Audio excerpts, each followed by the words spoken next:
जय श्री राधे कृष्ण। आप सभी का आपके अपने YouTube चैनल पे बहुत बहुत स्वागत है।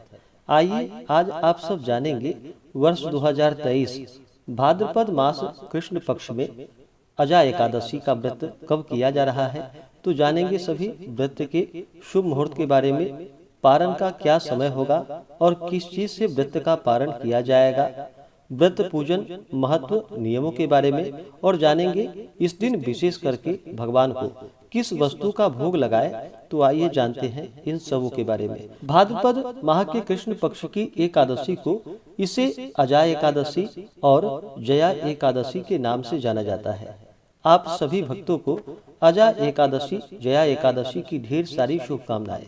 आप सभी के जीवन में लक्ष्मी नारायण की कृपा से आप सभी को सभी प्रकार के सुख और समृद्धि की प्राप्ति हो। अजा एकादशी के व्रत में इस दिन विशेष प्रकार से जो कि भगवान विष्णु, माता लक्ष्मी और राधा कृष्ण का पूजन करना चाहिए।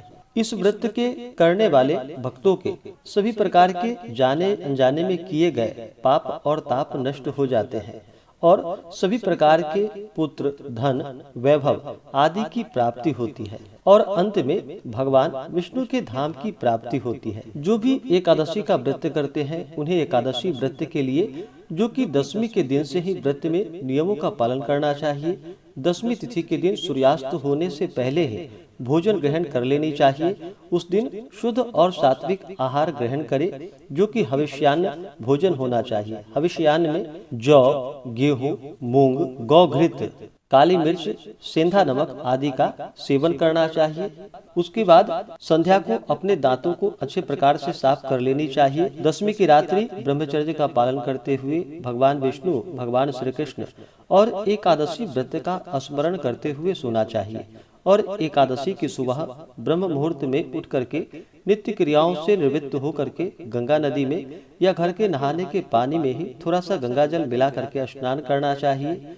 शुद्ध वस्त्र धारण करना चाहिए और फिर व्रत का संकल्प लेना चाहिए। भगवान विष्णु से प्रार्थना करनी चाहिए कि हे भगवान विष्णु, हे भगवान श्री कृष्ण, आज मैं भाद्रपद माह की कृष्ण पक्ष की अजा जया एकादशी का व्रत करने जा रहा हूँ या करने जा रहे हूँ।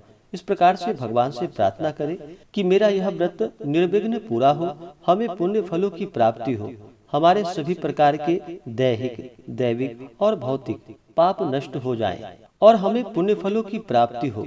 आपके मन में जो भी इच्छा हो, जो भी कामना हो, वह भगवान विष्णु से कहें। और एकादशी के दिन जो कि सुबह और शाम के वक्त पूरे विधि विधान के साथ भगवान विष्णु, माता लक्ष्मी, भगवान कृष्ण और राधिका का पूजन करें। एकादशी के दिन जो कि जहाँ तक हो सके उपवास रहते हुए व्रत को धारण करना चाहिए। अगर उपवास ना रह पाए, आपका स्वास्थ्य सही ना हो, तो आप एक समय फलाहार भी ग्रहण कर सकते हैं और भगवान का जो कि पंचोपचार या खोटसोपचार पूजन विधि के द्वारा भगवान का पूजन करे, व्रत का कथा श्रवण करे, भगवान की आरती करे। इस प्रकार से भगवान का पूजन संपन्न करे और रात्रि में जहाँ तक हो सके एकादशी के दिन जागरण करनी चाहिए। एकादशी की रात्रि अगर जागरण करते हैं तो इसका कई गुना पुण्य फल बढ़ जाता है। तो जहाँ तक हो सके जागरण करते हुए एकादशी की रात्रि समय को व्यतीत करना चाहिए। इस दौरान ओम नमो भगवते वासुदेवाय या श्री कृष्ण गोविंद हरे मुरारी आदि मंत्रों का जप करना चाहिए।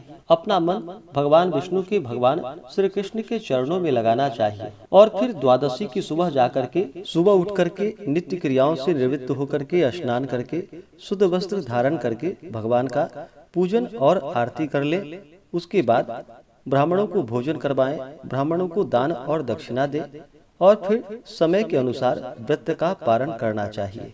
इस प्रकार व्रत को धारण करने से भगवान विष्णु अपने भक्तों के सभी प्रकार के पापों को नष्ट कर देते हैं तथा सभी प्रकार के सुख और समृद्धि का आशीर्वाद प्रदान करते हैं और अंत में भगवान विष्णु के धाम की प्राप्ति होती है।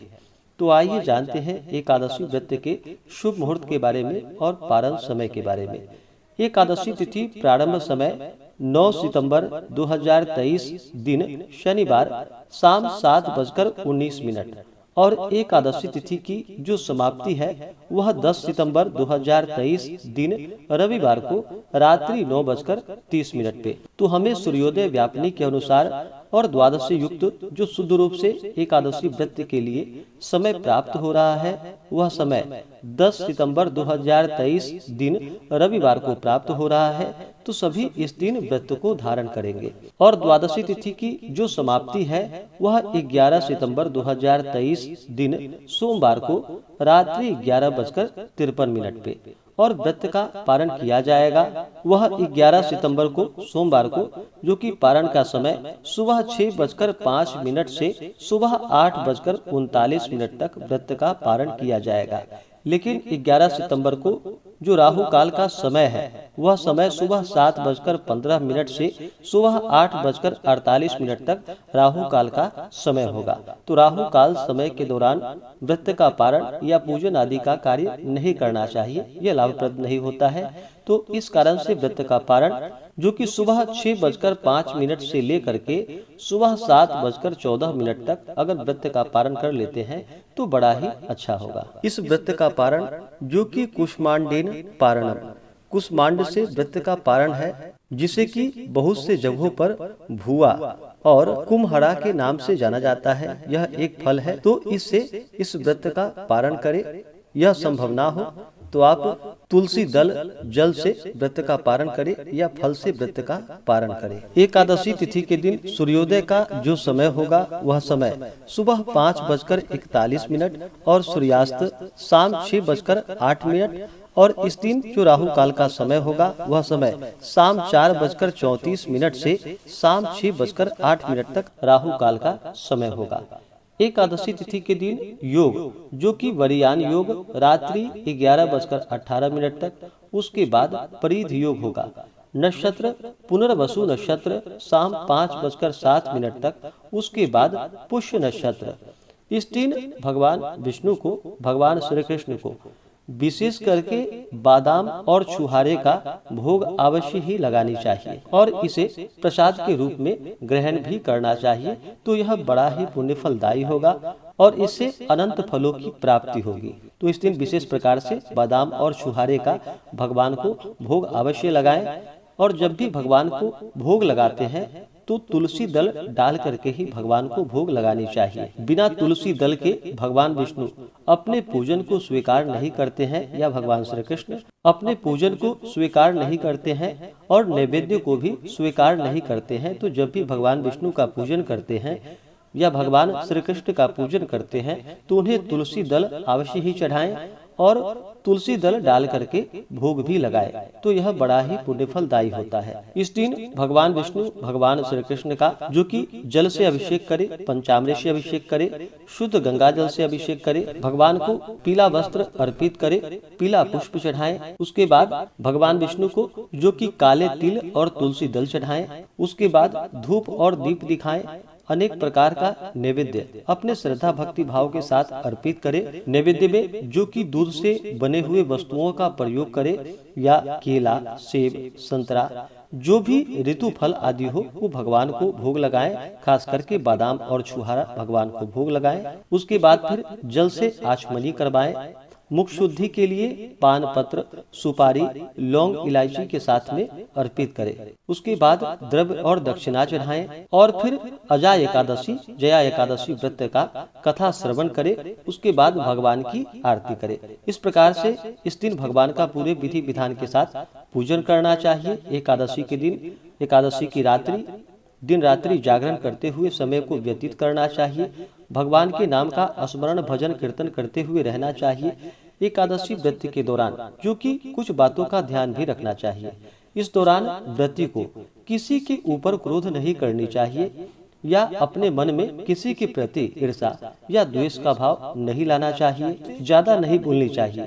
ज्यादा बोलने पर मुख से न निकलने वाले शब्द भी मुख से निकल जाते हैं। इस कारण से जहाँ तक हो सके व्रत के दौरान मौन धारण करके रहते हैं या कम बोलते हैं तो यह बड़ा ही लाभप्रद होता है।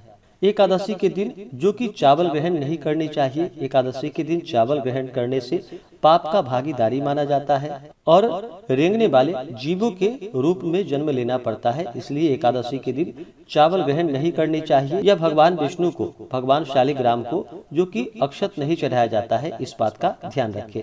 अक्षत की जगह उन्हें काले तिल या सफेद तिल भगवान को अर्पित करें। विशेष करके काले तिल ही भगवान विष्णु को चढ़ाए तो बड़ा ही पुण्य फलदायी होता है। दशमी, एकादशी और द्वादशी ध्यान रखना चाहिए कि इस दौरान तामसिक वस्तुओं का प्रयोग न करें, नशीले पदार्थों का सेवन नहीं करना चाहिए, मांस, मदिरा, लहसुन, प्याज आदि का प्रयोग न करें, शुद्ध और सात्विकता का पालन करते हुए रहे, धर्म का आचरण करते हुए रहे। जहाँ तक हो सके आपसे जो भी बन सके, आपके दरवाजे पे कोई याचक आता है तो अपने श्रद्धा और सामर्थ्य के अनुसार आपसे जो भी बन सके उसका दान करें और पूर्ण श्रद्धा भक्ति भाव के साथ भगवान का पूजन करें तो बड़ा ही पुण्य फलदायी होता है। तो इस प्रकार से भगवान का पूरे विधि विधान के साथ पूजन करें, कथा श्रवण करें, भगवान की आरती करें तो इससे भगवान विष्णु अपने भक्तों के सभी प्रकार के पापों को नष्ट कर देते हैं तथा सुख और समृद्धि का आशीर्वाद प्रदान करते हैं और अंत में भगवान विष्णु के धाम की प्राप्ति होती है। तो आशा करता हूँ कि यह जानकारी आपको अच्छा लगा हो। ऐसे ही ज्ञानवर्धक जानकारियाँ प्राप्त करने के लिए हमारे इस चैनल पे अगर आप नए हैं तो चैनल को लाल बटन दबा करके सब्सक्राइब करें, साथ में बेल आइकन घंटी को दबाएं ताकि मेरे वीडियो का नोटिफिकेशन आपको समय से मिलता रहे। वीडियो को लाइक करें, शेयर करें, सुखी रहें और स्वस्थ रहें। जय श्री राधे कृष्ण। धन्यवाद।